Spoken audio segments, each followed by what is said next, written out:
a woman who started to serve at a very young age. She served her profession and her country, and she kept doing it under the worst possible conditions for a long, long time. Eric Johnson explains. She sits these days and looks out and thinks. Her name is Barbara Nichols. She is 99 years old, and she has seen much and done much and gone places and experienced things that are hard for her even now to imagine.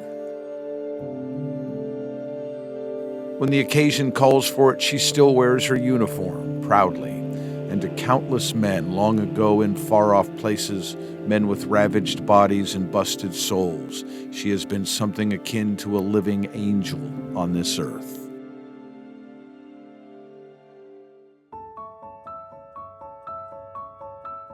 She graduated from Queen Anne High School in 1940. That's Barbara there. She was a tiny thing. I know gentlemen don't ask, Barbara, but how tall are you? Not very tall. I'm a shorty. You're a shorty. When she was 19, with World War II raging, she went to work in the Boeing factory, installing the plexiglass noses on B-17s. I was on the plane and put on the nose because I was small and I could get into the front part of the plane. In 1944, she left the factory and joined the Cadet Nurse Corps. That's her in front. She trained at Everett General Hospital and graduated in 1947.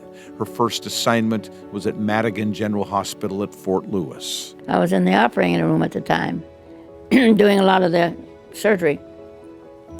And these young men, you know, of the wounds that they had in, and it really, it really bothered me a lot. After World War II, she stayed in the military. And in 1950, when the Korean War began, Barbara was assigned to the 8055th MASH unit. That's her in the middle. It's hard to see these kids come in, limbs gone, just so many wounds that you practically have to turn around and cry a while because it's so hard to do. We had them in a nurse's uniform, white nurse's uniform, because that was so helpful for the boys as they came back and saw these women in white. You know, it did so much for them. It was comforting to them. Yes. Mm-hmm. She worked in primitive tents and Quonset huts on the edges of battlefields, 16, 20 hours per day. No x-rays, not enough bandages, under fire, and constantly on the move. All day long and in the night, and then the next day, we were pooped, boy, I'm telling you. She wasn't squeamish, and by all accounts maintained a great calm, marked by efficiency and compassion. But the wounds she saw in Korea were the worst she'd ever seen. They are with her still. There's several that I still think of.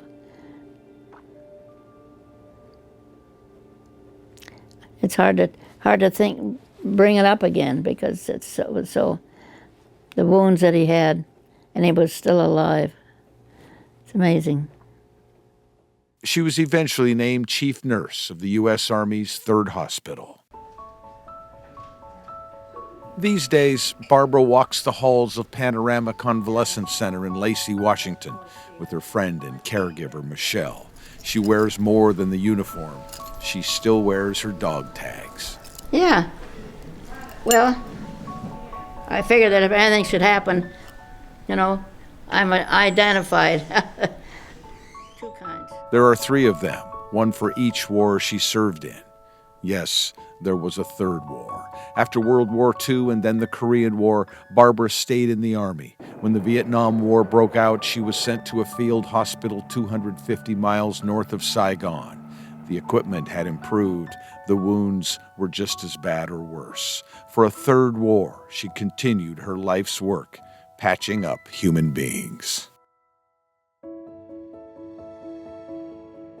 Who knows how many lives saved, how many fears soothed, how many prayers answered. She is said to be the oldest living battlefield nurse. How about that? Yeah, how about that? What do you think about that? Well, kind of proud that I've done it, and surprised that I'm still here. Barbara carries scars from her 3 wars. She has symptoms of PTSD. She has nervous system problems related to Agent Orange exposure. She'll be 100 in August, and the Seahawks saw fit to have Barbara raise their flag a while back, and there she was, with everybody cheering, a life of profound service. You must be proud of your life. Well, I guess so, when I think back. All the things I've done, places I've been, and yeah. She's a tiny thing. She's a giant. Barbara Nichols was and continues to be a living angel on this earth. Thanks for watching. Stick around by subscribing today and don't miss a single video.